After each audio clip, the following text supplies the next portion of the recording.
Saudações aos queridos e caríssimos amigos e companheiros de ideal do Grupo Espírita Mensageiros.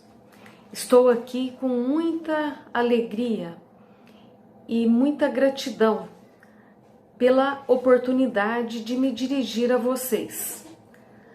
Agradeço imensamente por fazer parte deste grupo que, diante da imensidão do tempo e do espaço, podermos assim compartilhar de tantas bênçãos que eu em particular tenho recebido nesta morada de luz. Neste momento grave, porque passa toda a humanidade do planeta Terra, sem dúvida alguma, nós nos encontramos numa provação coletiva por conta da disseminação desse vírus, que é um vírus novo, uma mutação, de uma família de vírus já conhecida, mas que até o presente momento não temos nenhuma vacina e não se tem também nenhum protocolo respaldado por grandes instituições médicas e científicas que recomendem para a cura. Então, com toda boa vontade, todos os profissionais médicos de saúde estão fazendo o seu melhor, mas ainda sem uma definição de um protocolo eficaz e seguro para que possa efetivamente promover a cura.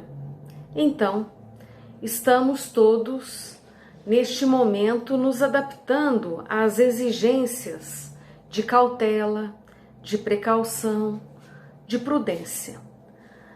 Não é medo e também não é uma ousadia. Estamos no meio termo, prudência, E são perfeitamente justificadas as restrições recomendadas pelas autoridades de saúde do nosso país e do mundo, como a Organização Médica de Saúde. Mas Deus, na sua infinita bondade e misericórdia, nos permitiu, através dessas tecnologias que nos aproximam, nos permitiu podermos compartilhar e trocar ideias com os queridos irmãos por este canal. Então nós agradecemos a Deus e estamos aqui nos preparando.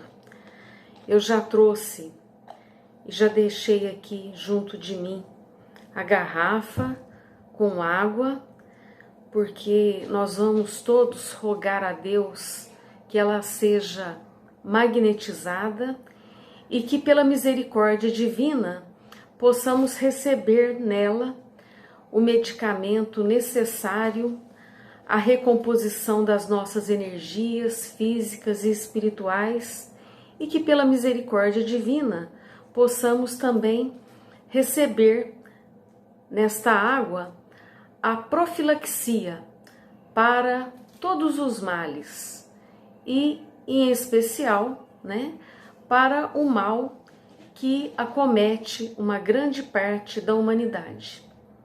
Então vamos serenando as nossas mentes, respirando mais profundamente, fechando os olhos nas nossas casas e elevando o nosso pensamento a Deus. Deus, nosso Pai, de infinito amor, infinita bondade e infinita misericórdia. A Jesus, nosso Mestre, amigo incondicional das nossas vidas, a Maria Santíssima, nossa Mãe, nossa intercessora, rogando a eles o amparo, o envolvimento, a presença, a sustentação da espiritualidade maior trabalhadora do bem, dos benfeitores amigos, trabalhadores do Grupo Espírita Mensageiros e dos nossos mentores em particular, que constantemente nos inspiram, nos sustentam e nos reerguem, para que possamos, aqui reunidos pelo pensamento, reunidos e unidos pelo ideal que nos irmana, aurir energias benéficas, renovadoras para o nosso corpo físico, para o nosso corpo espiritual e, por alguns instantes, refletir sobre o Evangelho de Jesus. Que Deus nos ampare agora e sempre. Inicialmente, queremos recordar o capítulo 5 do Evangelho segundo o Espiritismo, o Cristo Consolador, em que Kardec abre o Evangelho citando a frase dita por Jesus, de enorme alcance para todos nós. Disse-nos o Mestre: vinde a mim, todos vós que estáis cansados e oprimidos, e eu vos aliviarei. Tomai sobre vós o meu jugo e aprendei de mim, que sou manso e humilde de coração, e encontrareis descanso para as vossas almas, porque o meu jugo é suave e o meu fardo é leve. O jugo de Jesus, a doutrina de Jesus, os ensinos de Jesus, eles são suaves, porque não são de maneira nenhuma pesados quando nós aceitamos e acolhemos a Jesus como nosso mestre, como nosso guia. Kardec perguntou no Livro dos Espíritos, na questão 625, qual é o modelo mais perfeito que Deus ofereceu aos homens para os guiar. E a espiritualidade maior responde Jesus. Jesus é o nosso mestre. Jesus é o nosso modelo e guia. Então, quando nós nos aproximamos de Jesus, da essência dos seus ensinamentos, tudo fica suave. E o fardo, as adversidades, as provações da vida ficam leves, porque nós nos ligamos a Jesus e recebemos dele, dos seus emissários, a ajuda, o conforto, a coragem necessária para vencermos as adversidades da vida material. Porque estamos aqui encarnados com um propósito, com uma destinação, a perfeição. Paulo, na sua carta aos Coríntios, ele diz: não vos conformeis com o mundo, mas transformai-vos pela renovação do vosso entendimento. Transformai-vos pela renovação do vosso entendimento. Para quê? Para que experimenteis qual seja a boa, qual seja a perfeita e a agradável vontade de Deus para a sua vida. A vontade de Deus para a nossa vida é boa, é agradável e é perfeita. Jesus é o nosso mestre. Jesus é o nosso modelo, exemplo maior de como devemos nos conduzir diante das adversidades da vida. E nós escolhemos então, para comentarmos alguns trechos, o capítulo 17 do Evangelho segundo o Espiritismo, Sede Perfeitos, em que Kardec vai elencar diversas orientações para que possamos estudá-las, refletir sobre elas e retirar dessas orientações a essência para a nossa vida. Kardec vai falar sobre os caracteres da perfeição, sobre o homem de bem, os bons espíritas e a instrução dos espíritos, o dever e a virtude. São todas lições maravilhosas. Kardec abre este capítulo do Evangelho Sede Perfeitos, colocando lá aquela passagem, o texto que está no Evangelho de Mateus, no capítulo 5, versículos 44, 46 a 48, em que Jesus nos orienta: amai os vossos inimigos, fazei o bem aos que vos perseguem e caluniam, orai por eles, porque se somente amardes os que vos amam, que recompensa tereis disso? Não fazem assim também os publicanos? Se unicamente saudardes aqueles que vos saúdam, o que fazeis nisso de diferente? Não fazem assim também os pagãos, os descrentes? Fazei como vosso Pai, sede perfeitos como vosso Pai celestial, porque Deus derrama as suas bênçãos sobre justos e injustos, sobre perfeitos e imperfeitos. Então, abrindo este capítulo, Jesus nos fala que Deus ama a todos.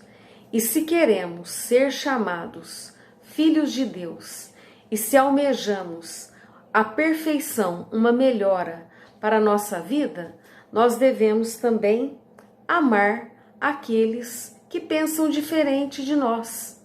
Amar ao estrangeiro, aquele que tem outras ideias, que fala uma outra língua, né?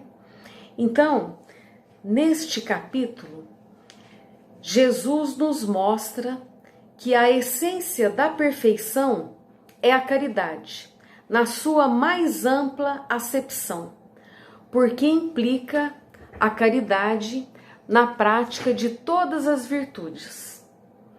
Com efeito, se observam o resultado de todos os vícios, e mesmo dos simples defeitos, nos diz Kardec, reconhecer-se-á que nenhum haver que não altere mais ou menos o sentimento da caridade, porque essas imperfeições, esses defeitos, têm sua origem no egoísmo e no orgulho, que são a negação das virtudes, que excitam o sentimento do personalismo e do ego, e destrói e enfraquece os verdadeiros elementos da caridade. A caridade está lá, capítulo 17, lição Sede Perfeitos, item 2. A benevolência, a indulgência, a abnegação e o devotamento. Boa vontade para com todos.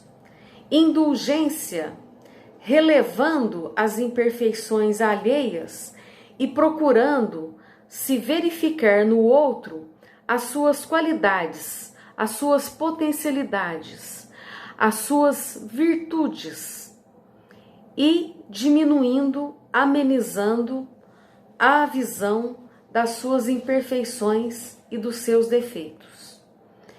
Na caridade também se comporta a abnegação, abnegar-se, a renúncia, renunciar a determinados prazeres, com vistas ao cumprimento do dever, com vistas a abrir mão dos interesses individuais em prol dos interesses coletivos, e devotamento, perseverança, constância é necessário, então, para a caridade. A benevolência, a indulgência, a abnegação e o devotamento. Está lá também no Livro dos Espíritos, questão 886.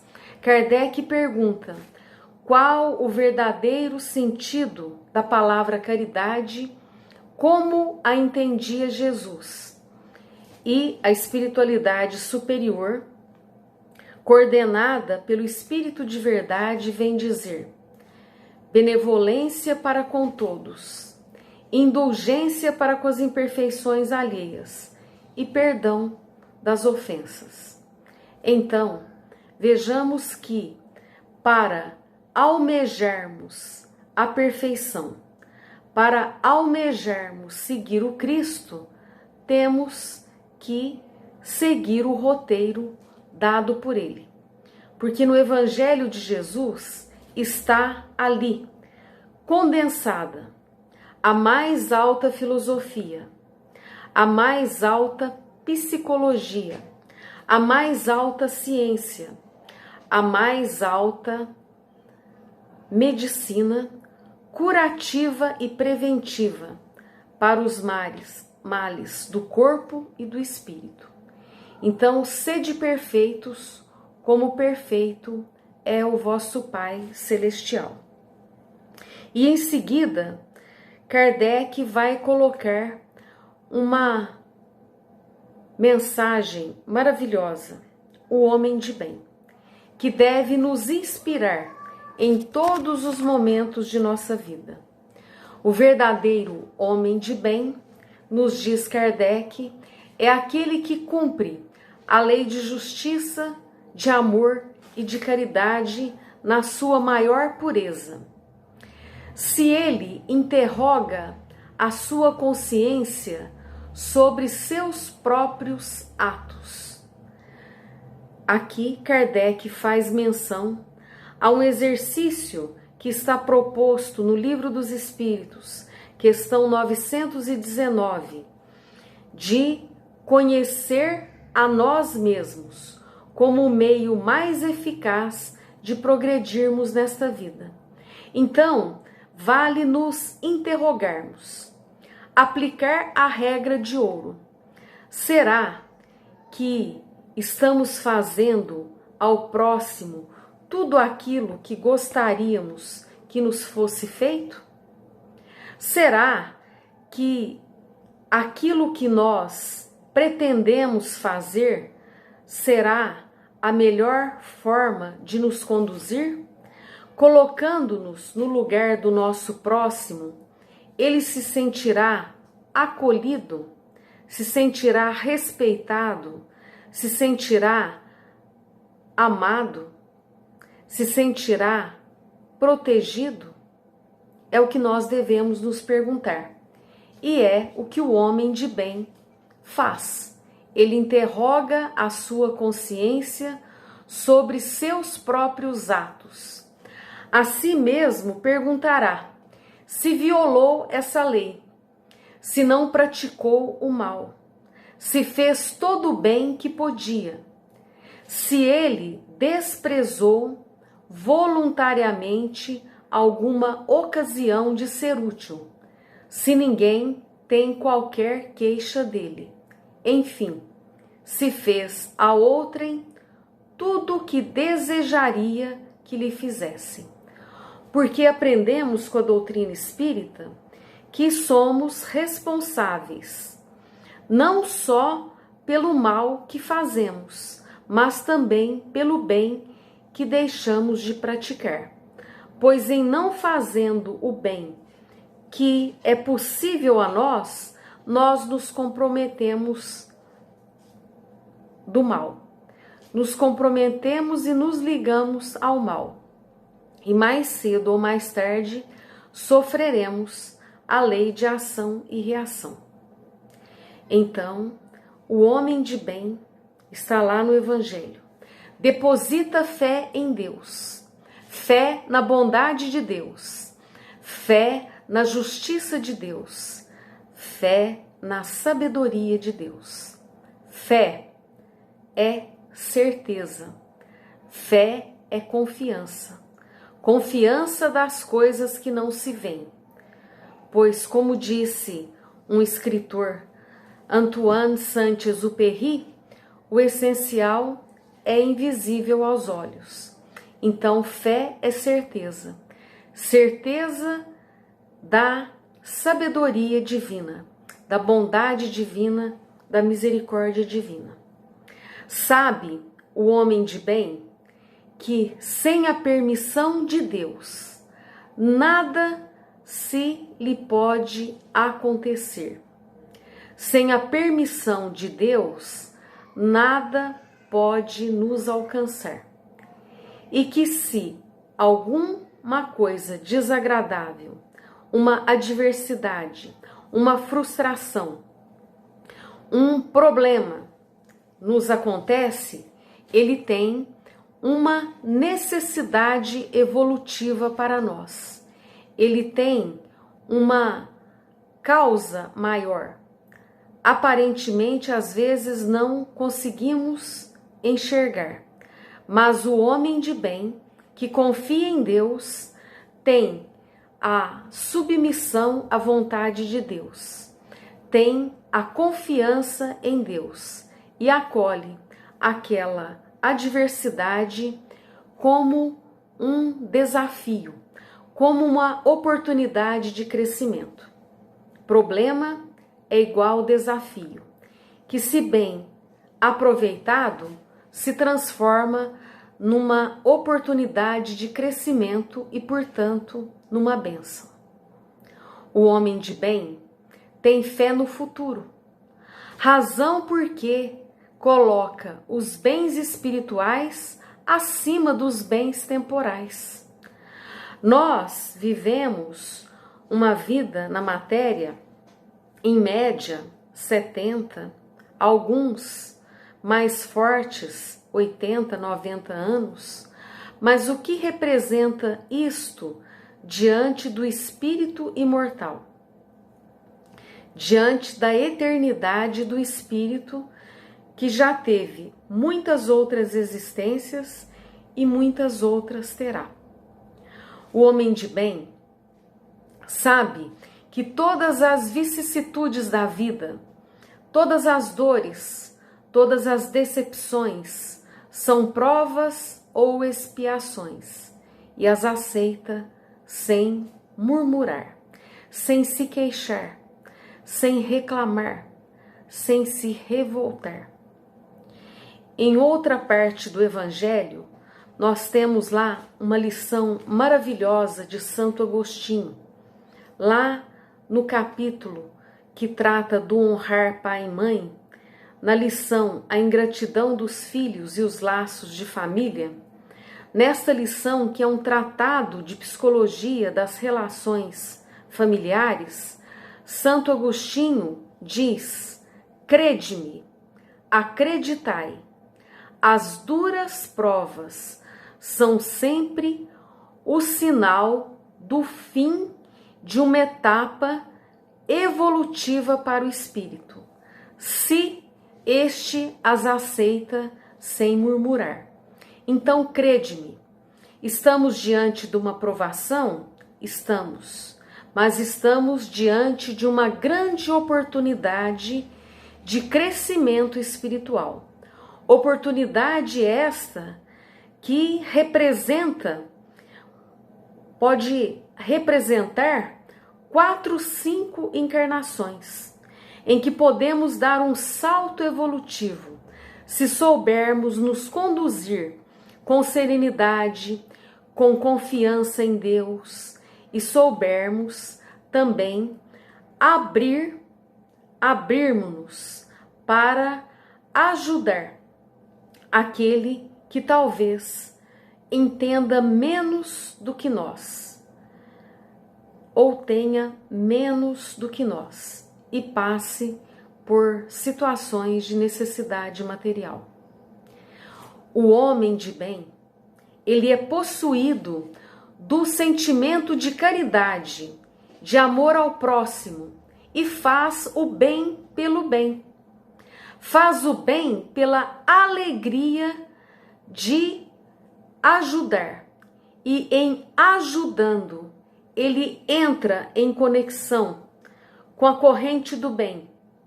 Ele entra em conexão com as hostes do bem que nos regem, que tutelam por nós. E por conseguinte, recebe pela lei de compensação e lei de cooperação mais fortaleza, mais coragem, mais bom ânimo, mais discernimento, mais sabedoria para enfrentar as vicissitudes da vida.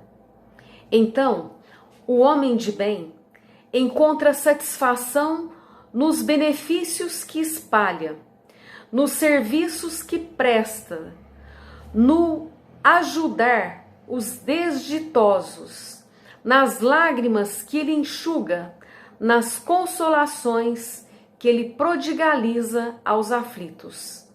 Seu primeiro impulso é pensar nos outros. Olha só, vemos aí a abnegação. Está também no Livro dos Espíritos que um dos grandes indícios de evolução espiritual é abrir mão dos seus interesses pelo interesse coletivo, pelo interesse, pela harmonia dos outros. Então, o homem de bem é feliz quando ele pode ajudar. Seu primeiro impulso é pensar nos outros antes de pensar em si, para cuidar dos interesses dos outros antes do seu próprio interesse. Os egoístas, ao contrário, nos diz lá a lição do Evangelho, ele pensa, calcula nos proventos e perdas decorrentes de toda a ação generosa. O homem de bem é bom. O homem de bem é humano. O homem de bem é benevolente para com todos, sem distinção de raça, sem distinção de crença, porque a todos os homens vê como seus irmãos. Respeita nos outros as convicções sinceras e não lança conflitos aos que, como ele, não pensa. Em todas as circunstâncias, toma por guia a caridade e toma por bandeira aquilo que está no Evangelho, né? Fora da caridade não há salvação. Então, a caridade é o lema. Inclusive, Kardec coloca em Obras Póstumas o tema da caridade, da tolerância e do trabalho como bandeira que nós devemos cultivar. O homem de bem é uma lição maravilhosa. E, lógico, não imaginaríamos que aqui falaríamos tudo, mas abrimos, né, a discussão para que os nossos companheiros possam, nas suas casas, aprofundar esses conceitos deste capítulo maravilhoso, que é um dos capítulos mais desafiadores, no sentido de nos incitar a sermos hoje melhores do que ontem e amanhã melhores do que hoje. Neste capítulo Sede Perfeitos, nós temos também a mensagem sobre o dever. Dever para conosco mesmo, dever para com Deus e dever para a coletividade. E no item também seguinte, a virtude. São verdadeiras pérolas preciosas para nos sustentar, para fortalecer a nossa fé e para nos manter conectados e unidos a Deus, a Jesus e toda essa pleiade de benfeitores, amigos que velam por nós, que nos intuem, que nos sustentam, que constantemente nos reerguem para que prossigamos nesta tarefa de melhoria de nós mesmos, para que possamos crescer em amor e sabedoria dentro dos conceitos deixados e, acima de tudo, exemplificados por Jesus. Nós nos despedimos aqui dos queridos irmãos, rogando a Deus que, na sua infinita misericórdia e poder, possa abreviar esses dias de tribulação por que passamos, mas que possamos permanecer confiantes em Deus, confiantes no seu amparo, confiantes na sua proteção, e que possamos, na medida do possível, estender ao nosso próximo um pouco do muito que temos recebido de Deus, em termos de bênçãos, de saúde, de conhecimento e até mesmo de haveres materiais. Que Deus nos ampare, nos abençoe, nos proteja e nos guarde no seu infinito amor, agora e sempre. Muita paz a todos, muita paz, muita confiança, muita serenidade, sabedoria e discernimento a cada um de vocês e aos seus familiares. Até a próxima!